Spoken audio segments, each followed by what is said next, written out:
Assalamualaikum warahmatullahi wabarakatuh. Selamat pagi pemirsa. Apa kabar Indonesia Pagi? Kembali menyapa Anda hari ini. Rati dan juga Rivi hadir di sini. Ya. Apa nih akan kita hadirkan pagi hari ini, Vi? Tadi kita sudah menghadirkan dua headline kita ya. Ya. Nah, nanti juga kita akan menghadirkan informasi-informasi lainnya seperti peristiwa dan juga kriminal yang terjadi di tengah-tengah kita. Tapi seperti biasa nih pemirsa, di awal kebersamaan pagi ini kita hadirkan dulu highlight rangkuman informasi. Salah satunya adalah nih ada pemirsa, ratusan remaja berpakaian ormas kembali terlibat tawuran di kota Medan, Sumatera Utara. Dan kali ini 10 orang diamankan polisi saat tawuran. 1 orang diantaranya kedapatan membawa senjata tajam. Ya pemirsa, ratusan remaja berpakaian ormas kembali terlibat tawuran dengan sekelompok remaja yang diduga geng motor di Jalan Gagak Hitam, Kecamatan Medan Sunggal pada Sabtu sore. Awalnya, ratusan remaja tersebut datang ke lokasi dengan menggeber-geber motornya hingga memancing keributan. Akibatnya tawuran pun tidak dapat relakan. Polisi yang sudah bersiaga di lokasi ini langsung membubarkan tawuran tersebut. Melihat polisi berpakaian dinas, para remaja tersebut berlarian. Bahkan polisi sempat melepaskan tembakan ke udara untuk membubarkan tawuran tersebut. Sementara pemirsa, seorang remaja dari kelompok ormas berusaha melarikan diri hingga menceburkan diri ke saluran air, namun berhasil diamankan polisi. Selain mengamankan 10 pelaku tawuran, polisi juga mengamankan yakni sepeda motor, 1 buah senjata tajam, dan juga baju ormas. Ke-10 pelaku tawuran berikut barang bukti diamankan di Mapolsek Sunggal untuk pemeriksaan lebih lanjut.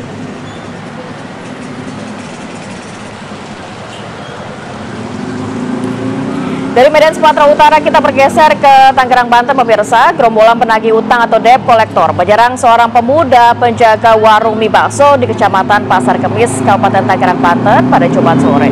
Korban yang mengalami luka robek pada bagian wajah ini sempat dilarikan ke klinik terdekat. Inilah video amatir milik warga saat seorang pemuda penjaga warung menjadi korban dari pengeroyokan gerombolan debt collector, tepatnya di Kecamatan Pasar Kemis pada Jumat sore. Teguh, pemuda 19 tahun sempat melawan gerombolan debt collector atau penagih hutang yang berjumlah sekitar lebih dari 7 orang. Namun akhirnya pasrah dan terus dipukuli dengan kursi dan helm.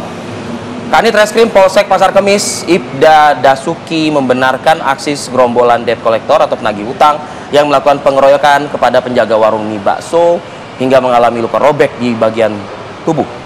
Diduga korban dan gerombolan debt collector ini salah paham hingga aksi pengeroyokan pun terjadi. Berbekal video amatir milik warga dan keterangan dari para saksi, tugas kepolisian memburu para penagih hutang pelaku pengeroyokan tersebut.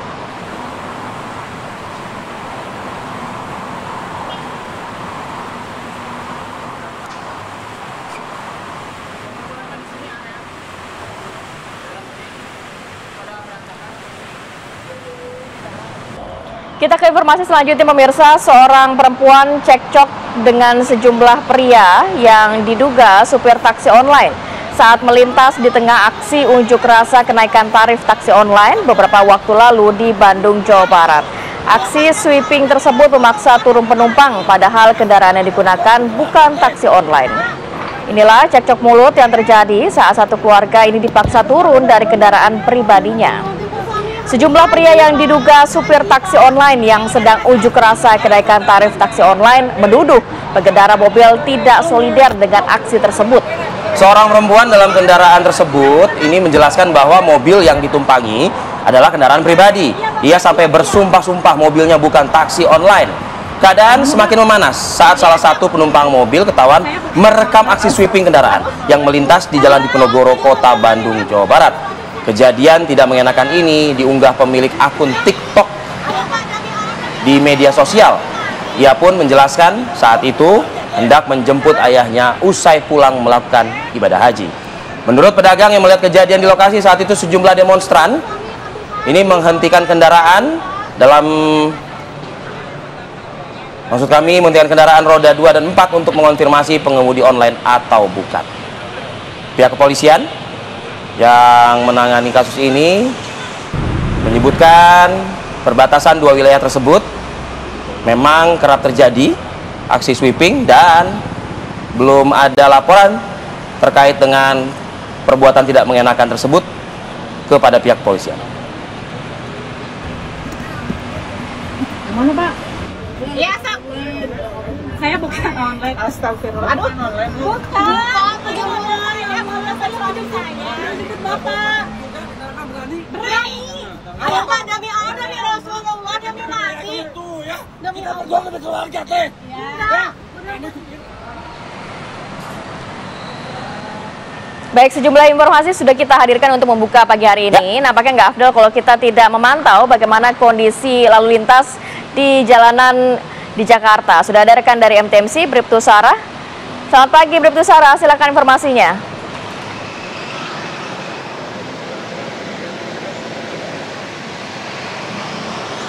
Baik, terima kasih dan selamat pagi juga pemirsa. Saat ini saya berada di kawasan Monas, Patung Kuda Tamrin, di mana situasi arus lalu lintas pada pagi hari ini masih dalam keadaan kondusif, lancar jelang perayaan HUT Bayangkara ke-78 dan juga Pesta Rakyat yang akan dilaksanakan di lapangan Monas pada hari ini.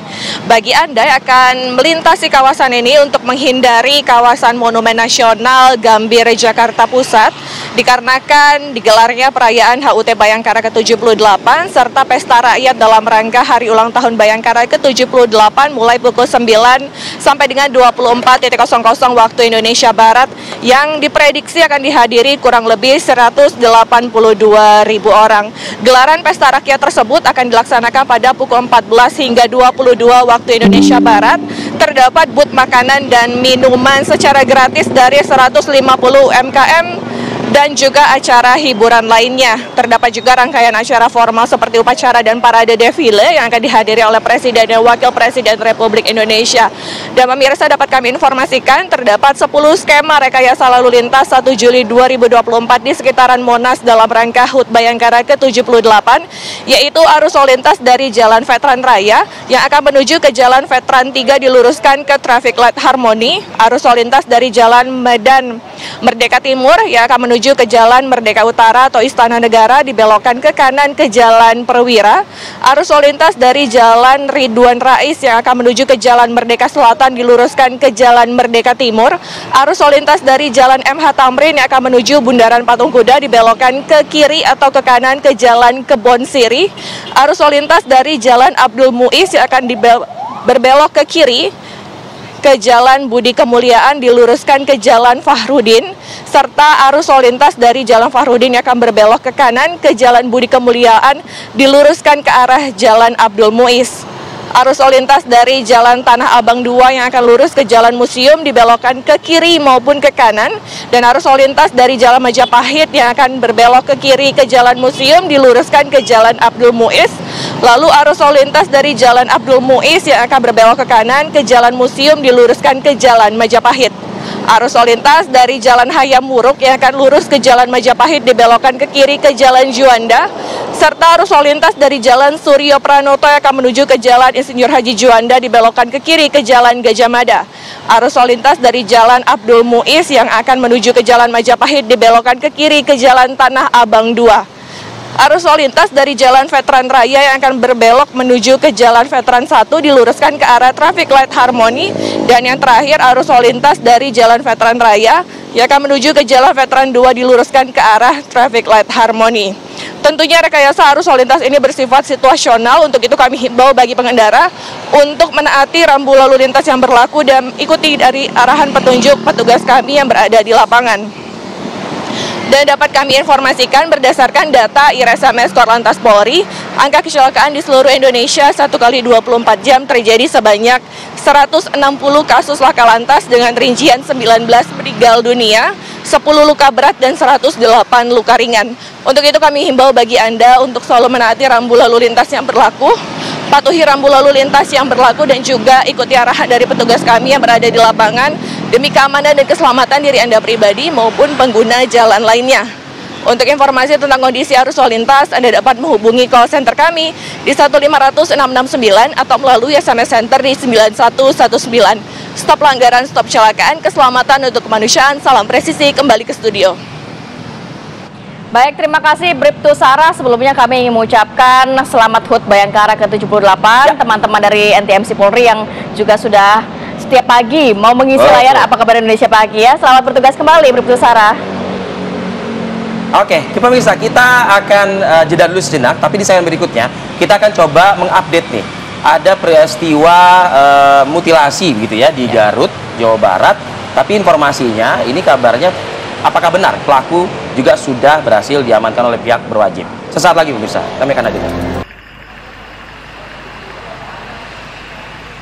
Ya pemirsa, proses pengumpulan potongan tubuh korban mutilasi di Garut, Jawa Barat telah selesai dilakukan oleh Inafis Polres Garut pada Minggu malam. Diduga pelaku ikut diamankan oleh petugas ke Mapolres Garut.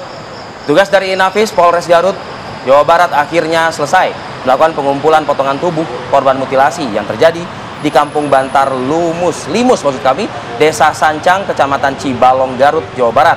Ada beberapa bungkusan organ manusia yang ditemukan dari lokasi awal di pinggir Jalan Raya Cibalong, Garut. Terdapat potongan tangan dan kaki di 2 buah karung bekas, potongan tubuh lain di dalam kantong plastik, dan potongan bagian badan dan kepala di antara parit jalan raya. Potongan tubuh pria ini tanpa identitas kemudian dibawa ke kamar mayat Rumah Sakit Umum Daerah Dr. Slamet Garut untuk proses otopsi.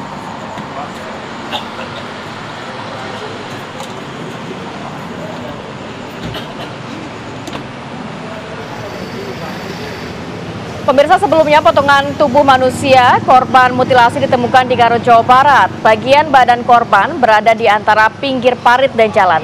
Sementara potongan kaki dan tangan korban berada di sebuah karung bekas. Polisi kini tengah melakukan olah TKP, dan juga warga sekitar tak ada yang mengenal korban, sehingga dipastikan korban bukanlah warga sekitar. Tapi ini sudah berhasil ya memang ya diungkap. Pelakunya juga kabarnya sudah diamankan pihak kepolisian dengan menangkap pelaku ya, pelaku dari mutilasi ini. Kita bergabung dengan Garut, Jawa Barat, ada kontributor kami Taufik Hidayah. Taufik, selamat pagi. Pelaku siapa Taufik yang sudah berhasil diamankan oleh jajaran petugas, dan apakah bisa juga diketahui motif dari mutilasi ini? Baik, bisa saya jelaskan bahwa memang betul pelaku atau seorang pria terduga atau yang terlibat dengan kasus mutilasi di Kampung Bantar Limus, Desa Sancang, Kecamatan Cibalong, Garut, Jawa Barat, sudah diamankan petugas Satuan Reserse Kriminal Polres Garut pada Minggu malam.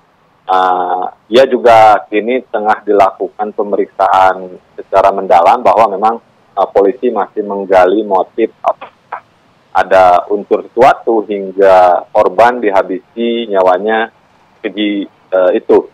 Dan beberapa potongan tubuh manusia juga telah selesai dikumpulkan. Memang ada di beberapa TKP yang tidak jauh dari TKP penemuan awal bahwa potongan tubuh manusia itu terbagi di antara karung bekas, 2 karung bekas, kemudian di bungkusan plastik warna putih, kemudian dan bagian badan dan kepala berada di antara pinggir Jalan Raya Cibalong yang tak jauh memang ceceran tubuh manusia itu bukan warga sekitar.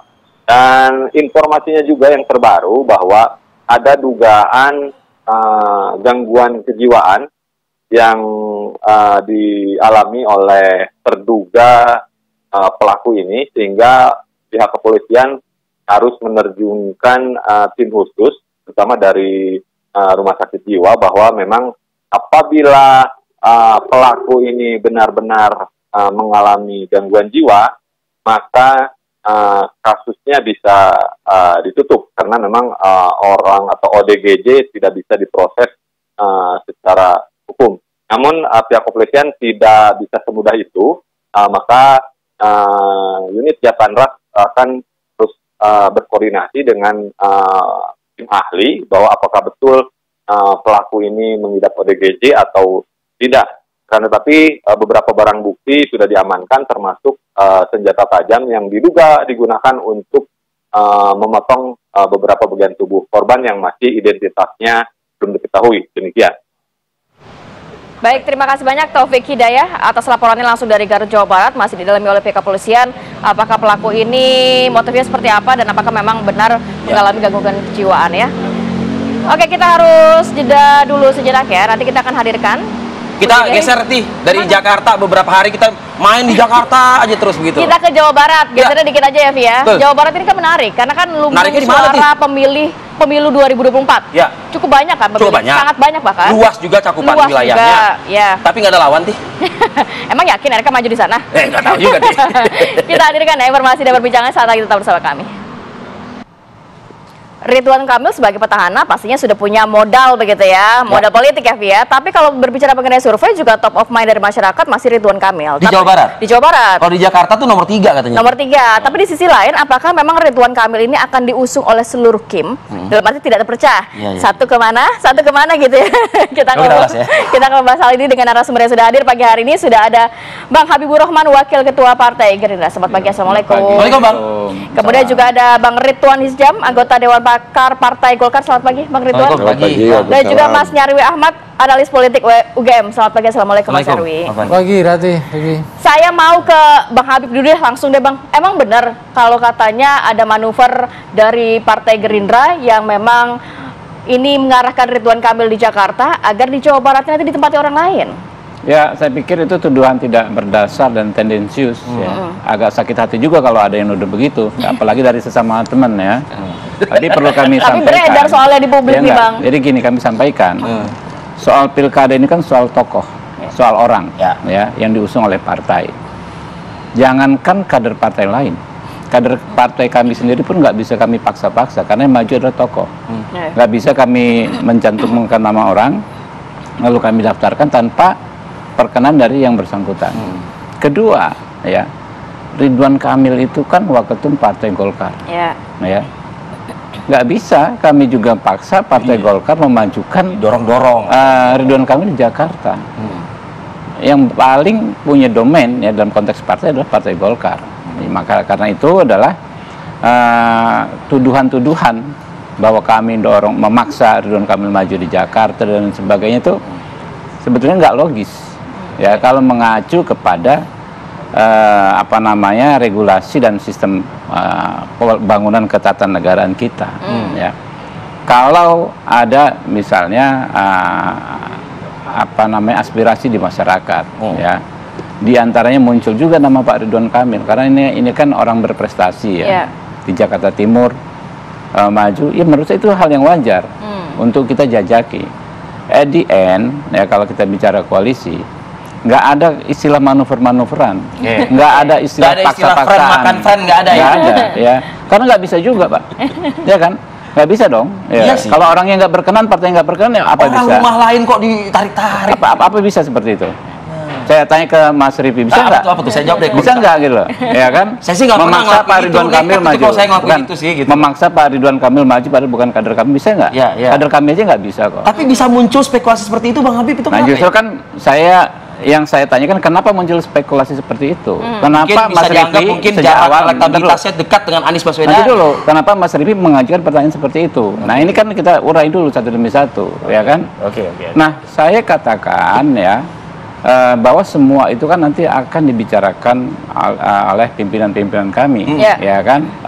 Koalisi Indonesia Maju akan seperti apa? Kita kan lihat peta, ya. Ada dua daerah ya yang terkait ini, DKI dan Jakarta. Munculnya nama Ridwan Kamil di Jakarta juga bukan api tanpa asap, ya, karena kan ada komunikasi sebelumnya. Saya sendiri ketemu Pak Ridwan Kamil waktu debat Pilpres. Saya ingat betul. Sebelah saya Pak Ridwan Kamil ngomong, kayaknya akan mendapatkan penugasan di Jakarta nih. Siapa yang ngomong? Pak Ridwan Kamil ke saya waktu itu. Pilpres sudah ada wacana debat itu ya? Pilpres. Yang Pak Prabowo. Benar ya? Iya benar ya. Saya menanggapinya, ya namanya kan cuma obrolan di situ kan ya. Omon-omon lah misalnya. Oh siap, saya all out di Jakarta Timur, Bang.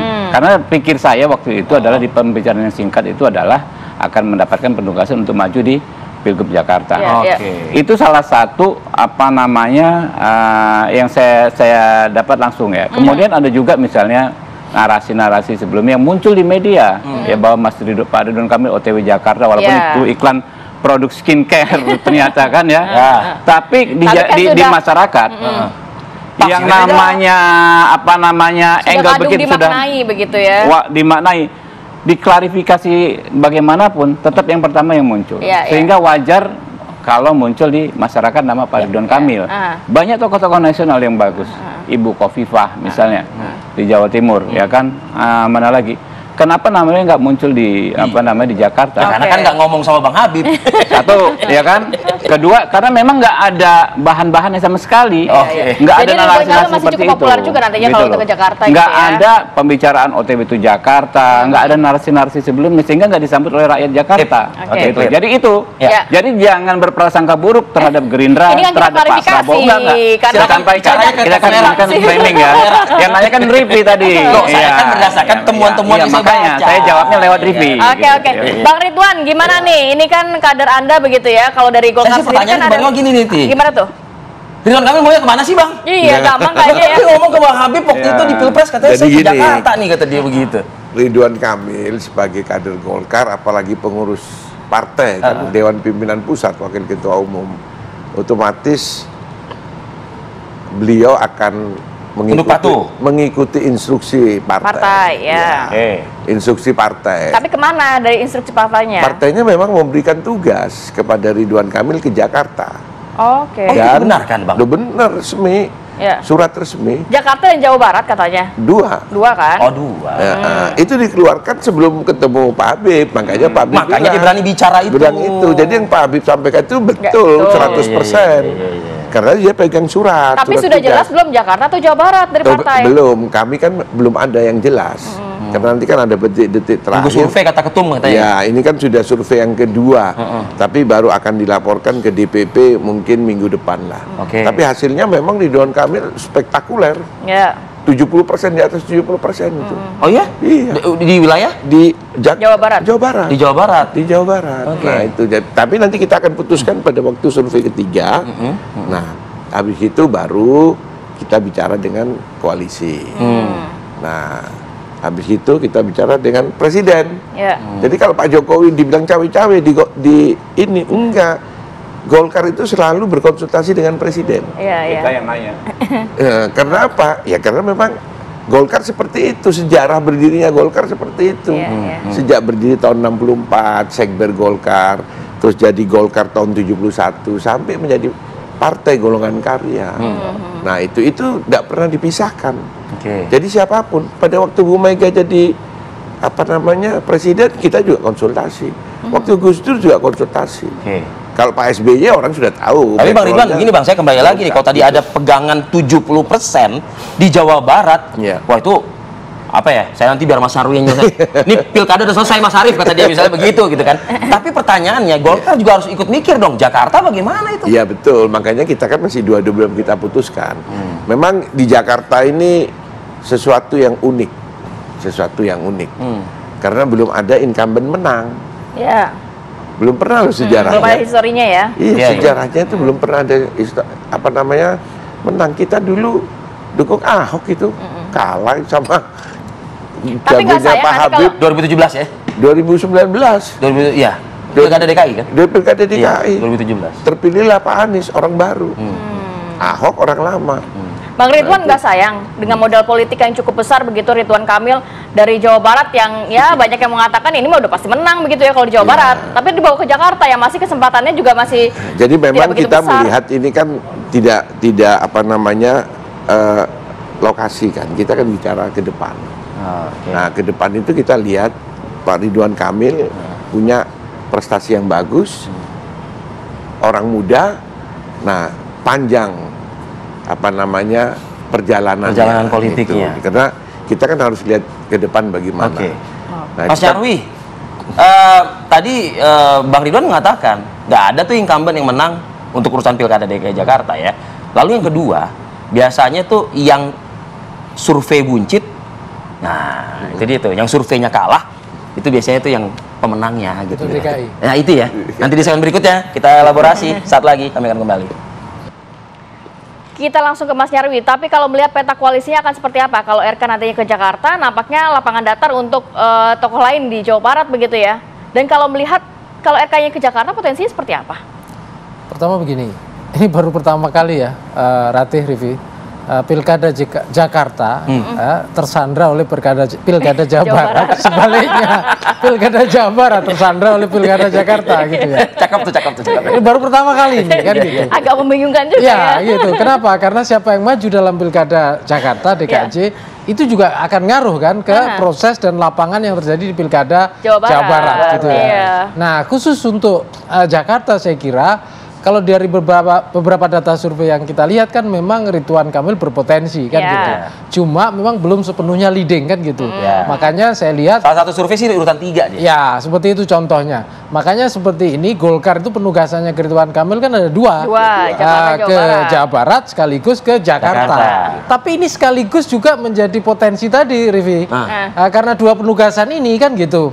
Yang di Jawa Barat ini kira-kira gimana kan gitu.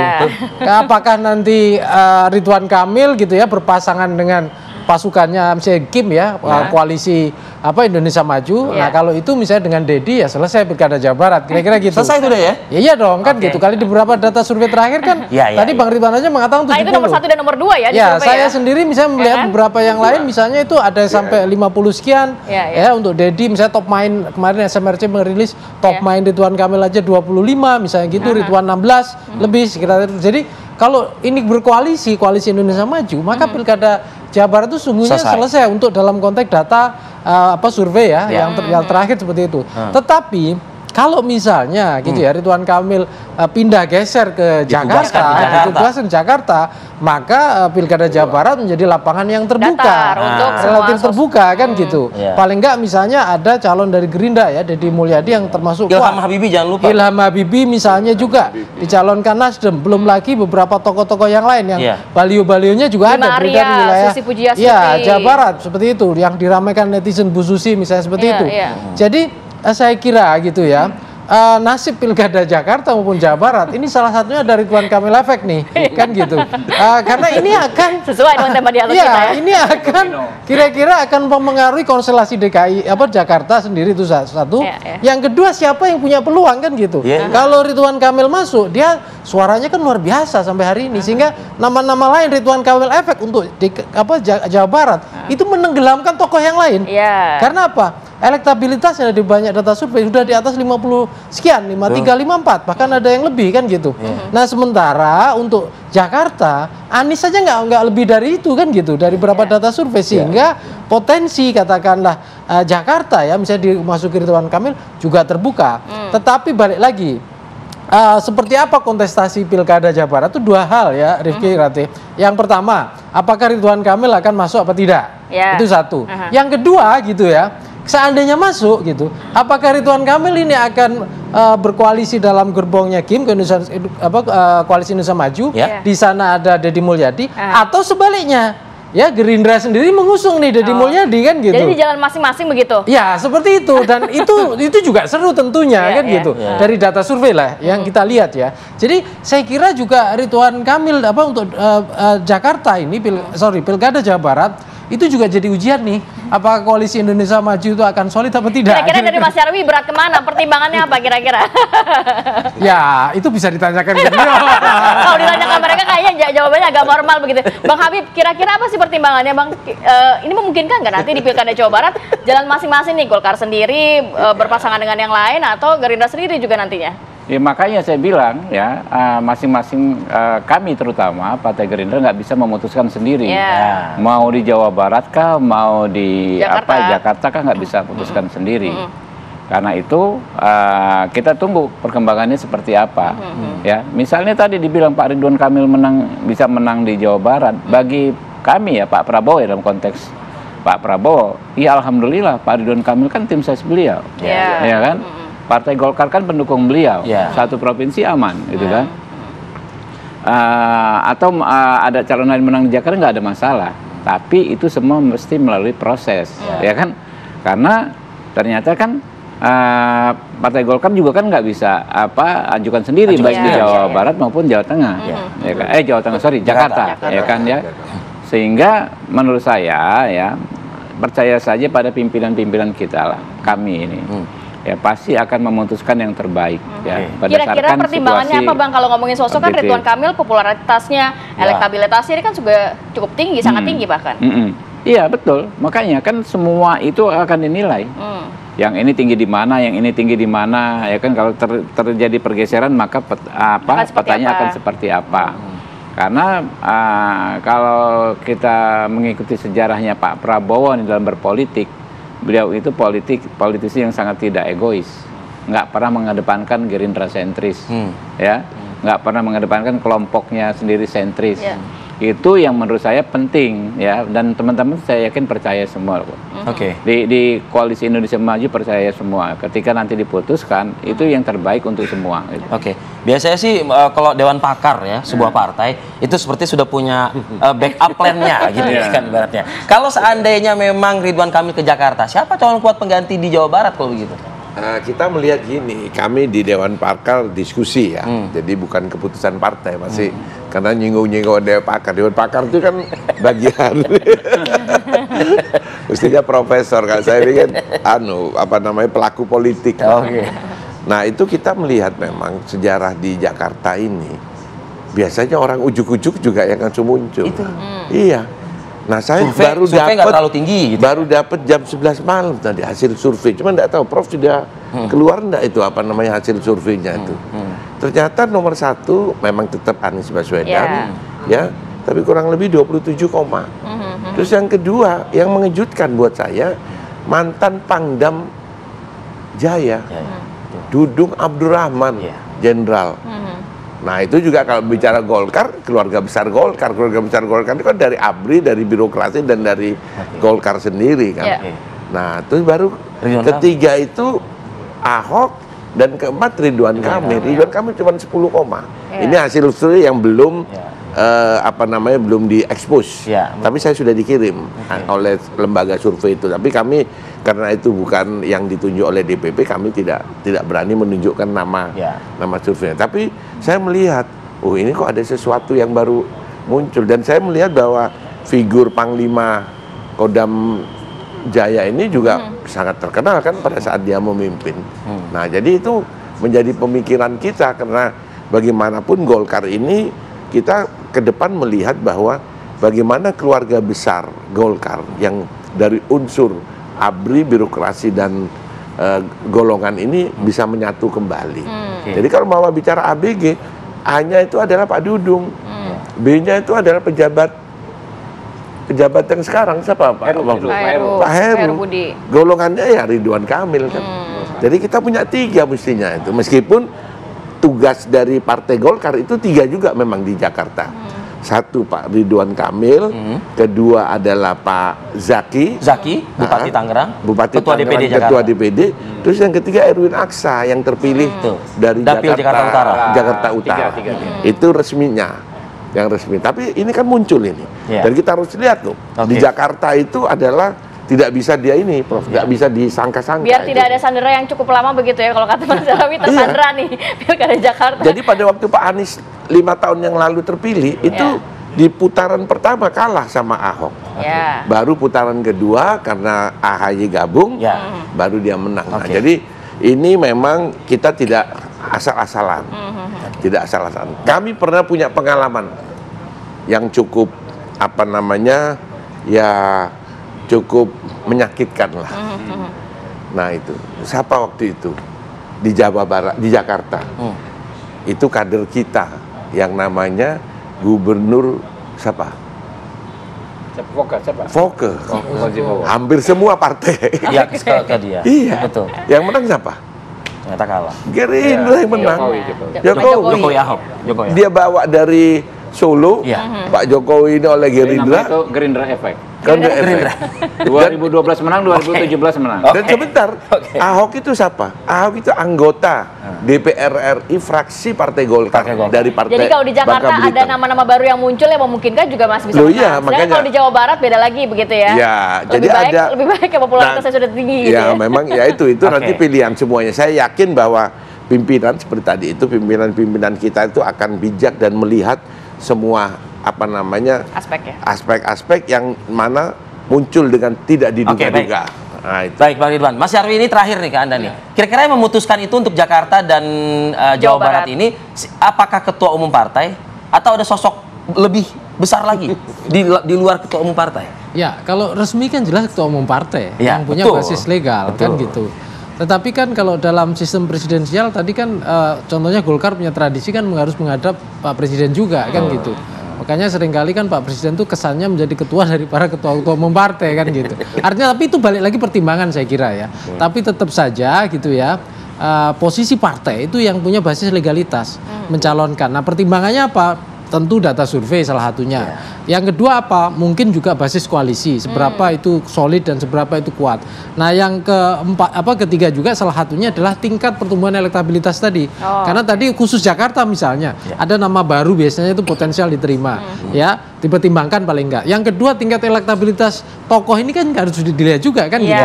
Walaupun baru kalau melejit ya bisa aja kan gitu. Tapi lama stagnan, nggak bergerak kayak dulu Ahok misalnya kalah gitu di putaran 2. Nah, itu contohnya juga saya kira tokoh-tokoh dari pimpinan partai akan menimbang risiko-risiko itu. Nah, tapi balik lagi, moga-moga ini ya pilkada Jakarta nggak tersandar Jawa Barat nggak tersandar Jakarta, gitu aja Rifki. Kita nantikan ya seperti apa ya. Terima kasih banyak Mas Nyarwi, Bang Ridwan, Bang Habib sudah di pagi hari ini. Sehat selalu, assalamualaikum. Oke, pemirsa, di segmen berikutnya rekan kami ada Syira Syafira ya, yang akan menghadirkan dan berdiskusi dengan Kemendikbudristek perihal, ini kan kalau bicara soal PPDB masuk sekolah, kabarnya kan banyak ditemukan ada sejumlah masalah ya. Nah, solusinya seperti apa? Nah, kita simak dialog Syira Syafira dengan Kemendikbudristek usai jeda pada waktu berikut. Pemirsa, kebijakan PPDB saat ini yang diatur dalam Permendikbud nomor 1 tahun 2021 tentang penerimaan peserta didik baru pada taman kanak-kanak, sekolah dasar, sekolah menengah pertama, sekolah menengah atas, dan sekolah menengah kejuruan memberlakukan jalur untuk mengakses sekolah negeri. Ada 4 jalur, yaitu jalur zonasi, jalur afirmasi, jalur perpindahan orang tua, dan jalur prestasi. Pelaksana PPDB yang objektif, transparan, akuntabel, serta melibatkan berbagai pihak untuk memberikan kesempatan yang adil dan merata bagi setiap peserta didik. Menjadi langkah awal yang penting untuk pemerataan pendidikan dan kualitas. Untuk itu kami ajak Anda untuk bergabung bersama dengan Ibu Katarina M. Girsang, selaku Inspektur Jenderal Kemendikbud Ristek. Selamat pagi Ibu Katarina, sehat Ibu? Selamat pagi, sehat, puji Tuhan, sehat, alhamdulillah. Mbak. Alhamdulillah, puji Tuhan. Ibu, ini kan untuk jalur zonasi sendiri, PPDB ini dikatakan banyak orang menyarankan untuk ditiadakan saja, dikembalikan ke jalur akademik. Lalu sebenarnya apa yang menjadi urgensi penerapan 4 jalur seleksi ini? Lalu sebenarnya seperti apa rencana dari pemerintah dalam mewujudkan pemerataan akses pendidikan melalui jalur PPDB 4 jalur ini? Baik, terima kasih Mbak. Jadi sesuai dengan program pemerintah juga bahwa pendidikan wajib belajar ini akan ditingkatkan kan sampai 12 tahun sampai SMA ya. Jadi mengapa kita tidak menggunakan jalur akademi? Pertama, pendidikan itu adalah hak dasar bagi setiap warga negara Indonesia. Nah, jalur akademik ini akan berpotensi satu bahwa mereka yang dinyatakan tidak lolos tes itu, maka mereka tidak berhak untuk mendapatkan pendidikan atau untuk masuk sekolah. Tentu saja ini sekali lagi akan bertentangan dengan prinsip dasar bahwa pendidikan itu adalah hak dasar yang dijamin oleh konstitusi. Yang kedua adalah dengan adanya jalur akademik, maka pemerintah daerah akan cenderung tidak menambah sekolah, ya, karena apa? Karena mereka anak-anak yang diseleksi akademik dan dinyatakan tidak memenuhi syarat, maka dianggap tidak memerlukan sekolah, sehingga tidak ada penambahan jumlah sekolah. Yang ketiga adalah kita harus tahu bahwa sekolah itu merupakan lembaga pendidikan. Jadi bukan anaknya pintar dulu baru dia dididik gitu. Tetapi memang setiap anak ya dengan berbagai kepintaran itu memiliki hak yang sama ya, karena memang setiap anak itu diberikan bakat talent yang berbeda-beda dari Yang Maha Kuasa. Mungkin dia tidak akan menguasai matematika sama seperti temannya, dia hanya menguasai mungkin olahraga. Jadi bukan berarti kalau dia tidak pintar matematika, tidak lulus tes dengan kemampuan yang sama, maka dia tidak bisa sekolah. Karena cenderungnya tes akademik itu hanya pada mata pelajaran tertentu saja yang tidak sesuai dengan seluruh bakat, minat, dan juga prestasi maupun talent anak-anak itu sendiri. Inilah yang kita saat ini juga dengan menghapus UN, itu juga untuk memastikan bahwa setiap anak bisa mendapatkan layanan pendidikan sesuai dengan hak dasar yang dijamin oleh konstitusi. Demikian, Mbak. Ya, lalu Ibu Katarina, sebenarnya seperti apa pembagian kewenangan antara pusat dan daerah dalam PPDB ini? Lalu mungkin diberikan contoh konkretnya peran dari masing-masing pihak, Ibu Katarina. Jadi sesuai dengan Undang-Undang Pemerintah Daerah, Undang-Undang Nomor 23 Tahun 2014, bahwa bidang pendidikan itu adalah urusan pemerintahan wajib ya yang berkaitan dengan pendidikan dasar yang menjadi tanggung jawab pemerintah daerah. Jadi di sini pemerintah daerah penyelenggara pendidikan mulai PAUD sampai dengan menengah. Sedangkan pendidikan tinggi merupakan tanggung jawab penyelenggaraan pemerintah pusat. Yang menjadi kewajiban pemerintah pusat untuk pendidikan dasar, itu mulai dari PAUD sampai dengan menengah, itu adalah sebagai pembina teknis, sebagai regulator dan pengawas teknis. Di mana kewajiban pemerintah mengatur norma prosedur standar dan kriteria atau yang kita kenal selama ini sebagai NSPK yang menjadi pedoman dan pijakan. Karena ini adalah sekolah negeri, maka pengaturan itu harus sama dari Sabang sampai Merauke untuk seluruh wilayah Indonesia. Dan untuk isu PPDB ini, pemerintah pusat itu melalui Kemendikbudristek telah menerbitkan Permendikbud mulai Permendikbud 17 2017 dan yang keempat adalah Permendikbud 1 2021. Perubahan atas kebijakan ini juga menampung aspirasi dari usulan daerah melalui Disdik maupun melalui kepala sekolah dalam uji publik dan evaluasi kami terkait dengan penyelenggaraan PPDB setiap tahunnya. Sehingga pada tahun lalu yang sebelum Permendikbud 1 2021 itu Permendikbud 44 2019 itu mengatur misalkan bahwa untuk SD minimal 50%, maka di Permendikbud 1 2001 ini adalah 70%. Yang kedua, di mana Permendikbud tahun 2019 itu mengatur bahwa disabilitas itu masuk untuk di dalam zonasi. Saat ini untuk yang disabilitas itu anak-anak tersebut bisa masuk melalui jalur dalam zonasi maupun luar zonasi, jadi lebih fleksibel. Itu adalah perubahan kebijakan yang kami atur. Lalu tugas pemerintah daerah adalah menindaklanjuti kebijakan tersebut. Jadi kami persilakan kepada pemerintah daerah untuk membuat kebijakan dalam peraturan kepala daerah untuk mengatur apakah zonasi SD akan 70% ataukah lebih dari 70%. Yang kedua adalah misalkan di dalam Permendikbud PPDB tersebut kita atur adanya penetapan zonasi. Maka untuk penetapan zonasi itu kami persilahkan kepada daerah untuk mengatur melalui jarak ataupun melalui sebaran wilayah karena setiap pemerintah daerah geografisnya sangat berbeda. Iya, Ibu Katarina, ini sejak diberlakukan pada tahun 2017 hingga saat ini ada perbaikan-perbaikan dan terus dilakukan evaluasi. Tapi apa yang menjadi perubahan penting dalam proses evaluasi? Kemudian apa yang sebenarnya ingin ditekankan kepada publik? Ya. Dalam perubahan kebijakan pendidikan tentu saja kita tidak berharap bahwa rasanya itu manfaat dari kebijakan itu akan dapat terasa dalam waktu 1-2 tahun ya Mbak ya. Apalagi Indonesia kan sangat luas dan kemudian otonomi penyelenggaraannya itu adalah dari pemerintah daerah. Oleh karena itu tentu saja yang ingin kita sama-sama refleksikan mengapa isu tentang zonasi itu ada hanya pada tingkat SMP dan tingkat SMA. Ya, mengapa? Karena dan tidak ada pada tingkat SD. Karena memang jumlah dan kualitas pemerataan SMP dan SMA akibat kebijakan selama ini dites berpuluh-puluh tahun dengan UN untuk bisa masuk sekolah negeri itu tidak akan pernah sama. Ya, kita lihat untuk masuk SD kan tidak perlu tes apapun. Ya, cukup umur dan jarak saja. Ya. Oleh karena itu, ini yang kita harus juga terapkan kepada SMP dan SMA. Ya, selama kita menggunakan tes apapun, tes akademik, itu tidak akan pernah menyebabkan kebutuhan jumlah sekolah dan kualitas sekolah akan sama seperti tingkat SD.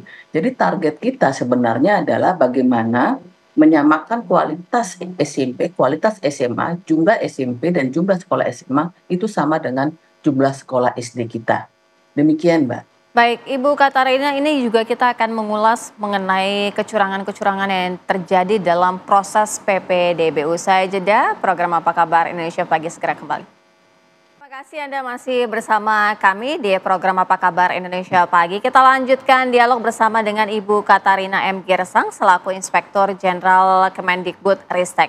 Ibu Katarina, ini berdasarkan apa yang disampaikan oleh KPAI, kemudian KPK dan Ombudsman bahwa PPDB jalur ini dikatakan sudah tepat. Tapi ada yang perlu digarisbawahi untuk mencegah kecurangan, kemudian ada praktik-praktik yang nakal begitu. Artinya apa yang harus dilakukan oleh pemerintah pusat dan daerah agar praktik kecurangan ini tidak terjadi? Jadi Mbak, kalau persoalan jual beli bangku, lalu pemalsuan KK, itu juga sudah terjadi sejak sebelum adanya kebijakan ini. Karena apa? Karena memang dari dulu jumlah SMP dan jumlah SMA itu tidak pernah sama dengan jumlah sekolah SD kan. Nah, jadi itu sudah terjadi. Oleh karena itu selama itu belum ditambah jumlah SMP dan jumlah SMA-nya, maka potensi-potensi terjadinya kecurangan itu akan terus terjadi. Nah, salah satu yang perlu dipastikan adalah beberapa daerah sudah menginisiasi bertambahnya jumlah sekolah SMP. Nah, ini yang perlu menjadi contoh bagi pemerintah daerah lain. Oleh karena itu, kita harus menyadari bahwa memang kebijakan zonasi ini mendorong bahwa kita akan menyamakan jumlah dan kualitas sekolah SMP, sekolah SMA sama dengan sekolah SD.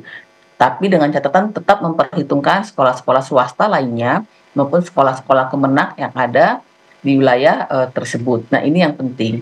Yang kedua adalah untuk mengatasi dalam jangka pendek kecurangan dalam PPDB zonasi ini adalah pertama bahwa harus ada klarifikasi atas semua dokumen yang diterbitkan oleh bukan yang diterbitkan oleh pemerintah berwenang dan tetapi yang diupload oleh para calon peserta didik. Jadi saya ingin kita juga kembali untuk memastikan bahwa kenapa sih tujuan zonasi ini, kenapa kebijakan zonasi ini ada, kan untuk mendekatkan anak dengan sekolah.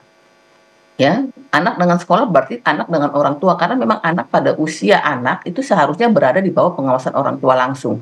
Jadi jangan orang tua menitipkan kepada pamannya, kepada orang lain, kepada temannya gitu ya, hanya untuk mendapatkan atau mendekatkan anak pada sekolah gitu. Itu yang harus kita pegang bersama gitu. Baik, Ibu Katarina, lalu bagaimana sebenarnya sikap pemerintah terhadap adanya pelanggaran, praktik kecurangan, kemudian juga gratifikasi dalam proses PPDB ini? Jadi yang pertama tentu saja kita tidak membenarkan ya setiap anak masuk ke sekolah negeri dengan menghalalkan segala cara, karena hal itu akan mengambil hak anak-anak yang seharusnya menurut aturan berhak untuk masuk. Sehingga kami meminta bahwa yang melakukan kecurangan tersebut itu harus dianulir penerimaannya. Ya, karena kalau anak kita didik juga dengan cara-cara yang dengan perilaku koruptif untuk mendapatkan segala sesuatunya, maka sebenarnya kita sedang mendidik anak dengan karakter-karakter sebagai seorang calon koruptor nanti. Ini kan tentu saja tidak mungkin kita aminkan ya Mbak ya. Jadi kita minta kepada pemerintah daerah setiap pelanggaran-pelanggaran ya atas persyaratan-persyaratan dan mekanisme yang sudah diatur dalam Permendikbud, oleh karena itu harus dianulir. Nah, oleh karena itu kami sangat membutuhkan dukungan masyarakat untuk bersama-sama kita mengawal pelaksanaan PPDB ini sehingga mereka memang yang berhak sesuai dengan aturan itulah yang sebenarnya yang harusnya diterima, karena setiap anak berhak untuk mendapatkan pendidikan dengan melalui prosedur-prosedur dan mekanisme yang ada. Baik, Ibu Katarina, berkaitan dengan soal pemerataan akses dan juga pendidikan secara meluas bagi semua peserta didik baru, artinya apa dampak positif dari jalur-jalur yang sudah disediakan dalam PPDB ini? Jadi yang pertama karena tujuannya mendekatkan anak kepada sekolah itu satu, lalu menciptakan ruang belajar yang inklusif itu menjadi sangat penting, di mana anak dengan berbagai kepintaran itu dididik dan kita harus tahu bahwa sekolah itu untuk membuat anak pintar. Jadi bukan anak pintar yang disekolahkan, tetapi ya anak-anak kita dorong atau kita motivasi dengan sekolah di dalam sekolah untuk memiliki semangat sebagai seorang pembelajar. Nah, inilah yang menjadi tujuan kita dan beberapa testimoni juga masukan-masukan guru-guru yang selama ini santai-santai saja karena inputannya sudah sangat bagus. Sekarang mereka akhirnya lebih terdorong lagi dan melaksanakan tugasnya menjadi lebih baik lagi sebagai seorang guru karena inputannya beragam. Ya, jadi itu yang menjadi tujuan kita, bahwa guru adalah seorang pendidik. Sekali lagi saya menyampaikan bahwa memang kita akan merasakan ini paling cepat 7-10 tahun, kalau dengan catatan kalau pemerintah daerah memang mau ya konsisten untuk memeratakan menambah jumlah sekolah, memenuhi kebutuhan jumlah sekolah SMP dan SMA-nya dan memeratakan mutunya.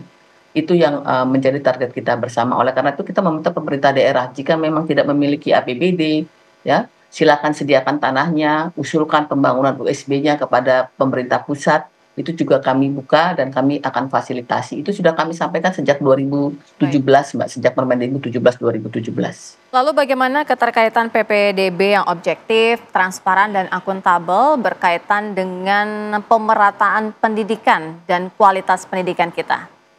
Dengan PPDB yang akuntabel, tadi kita berharap bahwa semua ya, anak-anak pada sekolah negeri itu ada anak yang heterogen. Heterogen ini mereka dari latar belakang ekonomi apapun, mereka juga latar belakang dengan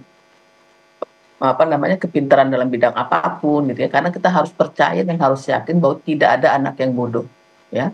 Karena tidak ada anak yang pintar segala hal. Itu yang harus menjadi pemikiran kita bersama gitu ya, sehingga nanti dengan tidak ada UN saat ini itu juga jadi kebijakan ini memang tidak bisa sekaligus kita laksanakan ya Mbak pada waktu itu, tetapi sudah disusul dengan kebijakan lain bahwa tidak ada tes UN, masuk ke kuliah pun setelah SMA tidak ada tes tentang mata pelajaran, kan ini adalah kebijakan-kebijakan yang selaras.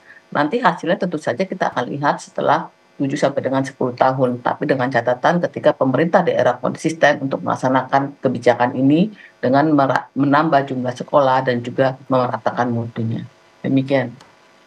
Baik, terima kasih Ibu Katarina M. Girsang selaku Inspektur Jenderal Kementerian Kemendikbudristek. Terima kasih sudah berbagi bersama kami di program Apa Kabar Indonesia Pagi.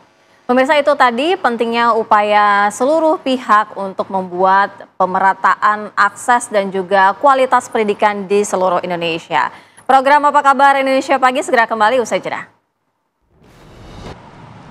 Ya, rencananya hari ini akan digelar sidang pra-peradilan di 1 Juli. 1 Juli, yang sebelumnya memang sempat tertunda 1 pekan di Pengadilan Negeri Bandung. Kita akan membahas terkait bagaimana persiapannya pada pagi hari ini dan juga kita akan membahas bagaimana peluang dari Peggy Setiawan mungkin ya nanti dalam sidang pra-peradilan seperti ini.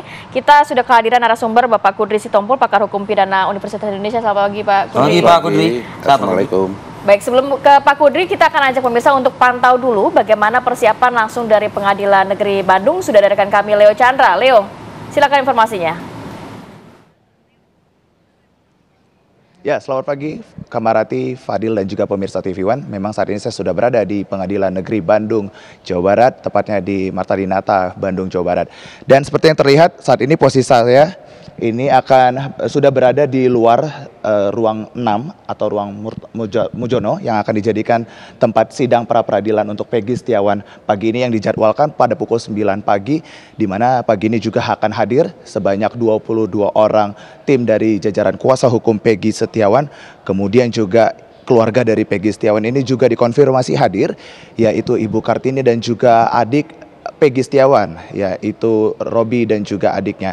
Dan kemudian nantinya seperti yang terlihat Kamarati dan juga Fadil, bahwasannya nanti kursi ini akan ditaruh TV plasma, di mana memang kapasitas untuk di dalam ruang sidang ini memang sangat terbatas, mengingat bahwasannya pagi ini juga akan hadir dari tim kuasa hukum Polda Jawa Barat yang kemudian juga akan menyampaikan terkait dengan gugatan yang dilakukan oleh tim kuasa hukum.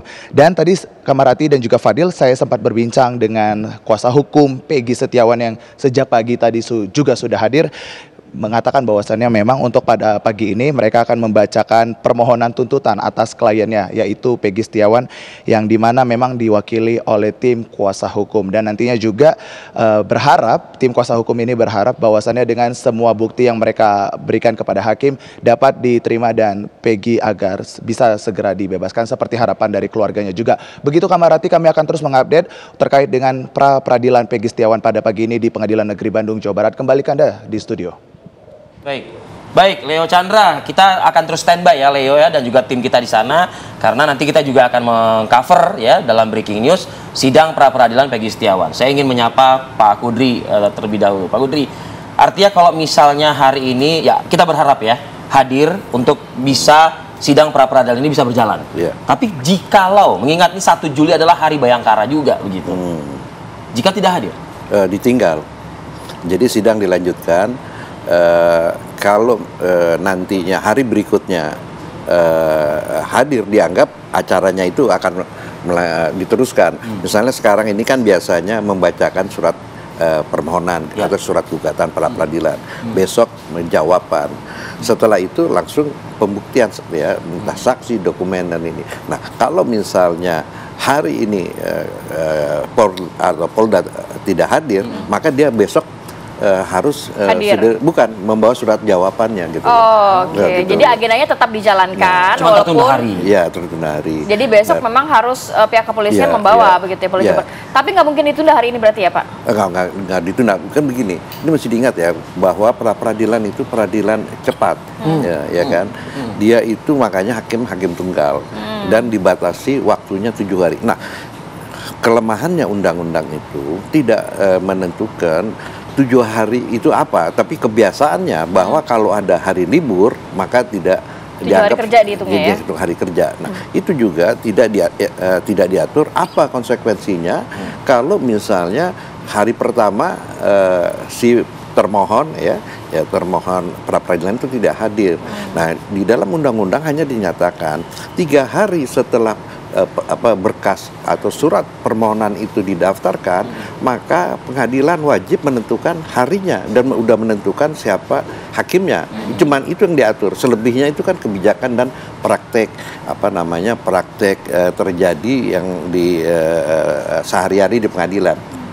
Memang dalam perkara pra-peradilan kebanyakan tapi tidak semua, kebanyakan sidang pertama, bukan hari pertama, sidang pertama itu termohon tidak hadir, apalagi misalnya kepolisian. Karena kenapa? Ini kan surat permohonan itu diberikan 3 hari sebelum hari sidang. Nah, kita tahu bahwa yang meriksa itu adalah bagian reserse. Sedangkan yang maju ke pengadilan itu adalah tim bidang hukum kalau di Polda atau divisi hukum kalau di Mabes Polri. Jadi ini kan mereka yang mengaju ke pengadilan, mereka kan belum menjiwai. Jadi kan harus mendalami juga begitu ya. Mendalam dan menjiwai perkara, apalagi ini perkara berkas tebal kayak begitu. Dan selain tebal ini perkara kan sangat udah diperhatikan, ini kan sangat lama sudah ini ya. Jadi udah 8 tahun gitu. Jadi kan harus menyiapkan ini. Apalagi ya ini begini, pra-peradilan ini kan semuanya administrasi. Penyelidikan dan penyidikan itu dimasalahkan oleh si pemohon. Iya kan, dimasalahkan. Kalau misalnya salah administrasi, ya misalnya surat perintah penyidikannya atau surat dimulainya di pemberitahuannya terlambat dan itu gitu kan, ini dimasalahkan. Belum lagi apakah memang waktu ditangkap itu sudah memenuhi aturannya, surat panggilan dan kalau ditahan sudah cukup bukti atau belum, ya kan? Nah, yang menjadi masalah itu sekarang 2 alat bukti, karena menurut putusan Mahkamah Konstitusi orang mau ditetapkan menjadi tersangka harus ada minimal 2 alat bukti dan pernah diperiksa sebagai saksi. Jadi nggak langsung dia diperiksa dulu. Kalaupun hari itu mau dia ditahan, prosedurnya dia periksa dulu dia sebagai saksi, habis itu baru ditetapkan tersangka. Nah, jadi di sini tapi dia kan statusnya DPO, jadi nggak mungkin diperiksa dong. Nah, kalau DPO dulu pernah nggak? Dulunya itu 2016 itu pernah dipanggil. Ya kan itu harus ada pemanggilan sebelumnya. Pemanggilan 2 kali secara patut. Ya patut waktunya, prosedur administrasinya dan waktunya. Dan itu dulu pernah nggak dilakukan itu pemanggilan. Nah, setelah ada pemanggilan kan mesti didatangi, nggak otomatis gitu loh. Kan mesti didatangi gitu ya, dijemput. Tapi kalau misalnya ternyata ada pemanggilan tapi di tahun 2016 atau 2017, 2 pemanggilan di tahun 2024 sudah bisa langsung ditangkap, nggak apa-apa itu ya berarti, kemungkinan Pak? Dalam kasus ini tidak. Atau harus dari jeda waktunya dibatasi? Keyakinan saya tidak, karena kalau pemanggilan itu disampaikan ke rumahnya, kan orang rumahnya tahu dong, iya kan, orang tuanya atau siapa. Kalaupun tidak dititipkan di di kelurahan atau di RT gitu. Tapi dalam hal peristiwa ini kan kita nggak pernah dengar bahwa pernah ini gitu ya, bahwa ada pemanggilan sebelumnya. Ada pemanggilan seperti itu. Pak Kudri, satu hal juga yang saya ingin coba. sebetulnya bukan melepaskan agenda pra peradilan ini, tapi kan kita beberapa hari lalu kita tahu kejaksaan ini kan mengembalikan berkas untuk dilengkapi. Itu maksudnya apa sih Pak? Karena kenapa saya mau tanya ini? Karena ada persepsi publik itu, ya gimana mau hadir tim hukumnya Polda ini, Jawa Barat. loh berkasnya aja dikembalikan. Nah, ini korelasinya ada atau enggak gitu loh. Nanti di segmen berikutnya. Kami akan Oke, kembali lagi di Apa Kabar Indonesia Pagi. Menyambung yang tadi Pak Kudri, adakah korelasi antara pra peradilan ini dengan dikembalikannya berkas itu? Memang tidak Pak gitu. Tapi kan pernyataan di publik itu Pak yang kemudian seakan-akan menggiring opini. Ya, bisa jadi bahwa publik berpersepsi bahwa ini tidak cukup bukti karena dikembalikan. Tapi kan dikembalikannya oleh kejaksaan, artinya misalnya ada hal-hal yang harus ditambahkan di pemeriksaan atau dicari bukti yang lain untuk meyakinkan penuntut umum untuk membuat surat dakwaan dan untuk memberikan motif dari suatu kejahatan itu apa gitu satu.